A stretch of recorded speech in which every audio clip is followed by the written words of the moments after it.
High বন্ধুরা, আজকে বাঁধাকপির একটা অন্য ধরনের রেসিপি তোমাদের সঙ্গে শেয়ার করছি। পুরো নিরামিষ।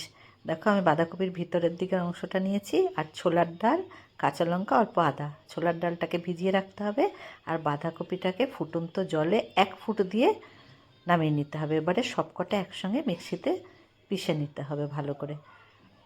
দেখো, আমি পিষে নিয়েছি। এবার এর মধ্যে দিচ্ছি অল্প জিরে গুঁড়ো, অল্প ধনে গুঁড়ো,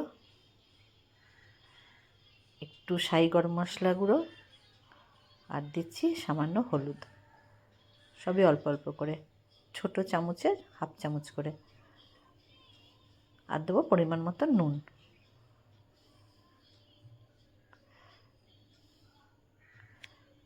দেখেছি। এবারে আমি এটাকে ভালো করে একটু মিশিয়ে নিচ্ছি। মেশানো হয়ে গেছে। এবারে এতে আমি যেটুখানি বেসন লাগবে ততটাই দেব এটা মাখাতে। বেসনটা দিয়ে এটা আমি ভালো করে মিক্স করে নিচ্ছি। এই রেসিপিটা এত ভালো লাগে, তোমরা একবার বানিও, তোমাদেরও খুব ভালো লাগবে রেসিপিটা। এই দিয়ে পুরো ভাত খাওয়া হয়ে যাবে। দেখো, আমি ফ্রাই প্যানে তেল দিয়ে আমি সব বড়াগুলোকে ভেজে নিয়েছি। আমার সব বড়াগুলো ভাজা হয়ে গেছে। এবারে আমি ওই একটু সাদা তেল দিয়ে তার মধ্যে আমি 2টো টমেটো দিয়েছি দানা ফেলে, আর একটু আদা দিয়েছি, 2টো কাঁচা লঙ্কা দিয়েছি, আর কাজু কিশমিশ। এটাকে আমি ভালো করে একটু ফ্রাই করে নেব। আমি তার মধ্যে 4 চামচ পোস্ত দিয়েছি। পোস্ত দিয়ে আর একটু ফ্রাই করে নিলাম। দেখো, আমার ফ্রাই করা হয়ে গেছে। এবার আমি এটা মিক্সিতে দিয়ে, ঠান্ডা হলে মিক্সিতে এটা পিষে নিতে হবে। দেখো, আমি পিষে নিয়েছি একটু জল দিয়ে। এবারে আমি আবার তেল দিয়েছি কড়াইতে। সাদা তেলেই পুরো রেসিপিটা হবে। গরম মশলা, জিরে, গরম মশলা মানে এলাচ, দারচিনি, লবঙ্গ আর তেজপাতা ফোড়ন দিয়ে দিয়েছি। তার মধ্যে গ্রেভিটা আমি ঢেলে দিলাম। স্বাদ মতো নুন দিয়ে দিলাম।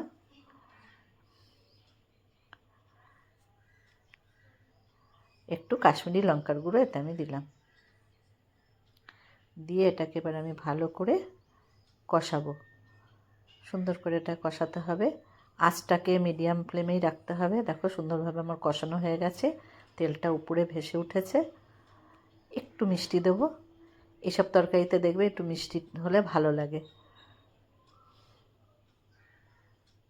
এবারে আমি জল দিচ্ছি। আগে অল্প জল দিয়ে আমি এটাকে মশলাটার সঙ্গে ভালো করে মিশিয়ে নিলাম। এবারে আমার যতটা পরিমাণ জল লাগবে সেটা আমি দিয়ে দিচ্ছি।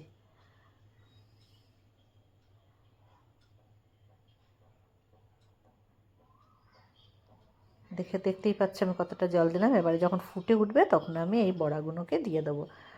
বড়াগুলোকে দেওয়ার পরে বেশি ফোটাবার দরকার নেই, 1টা ফুট দিলেই বন্ধ করে দিতে হবে। সব বড়াগুলোকে আমি দিয়ে দিলাম।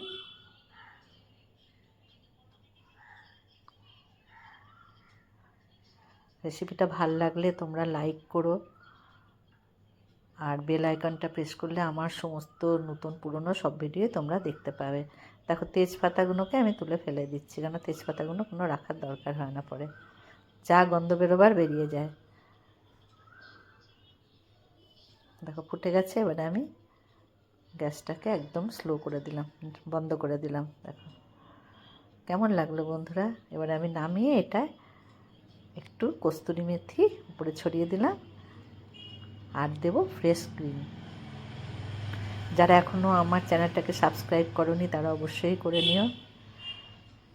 একটু ফ্রেশ ক্রিম দিয়ে দিলাম।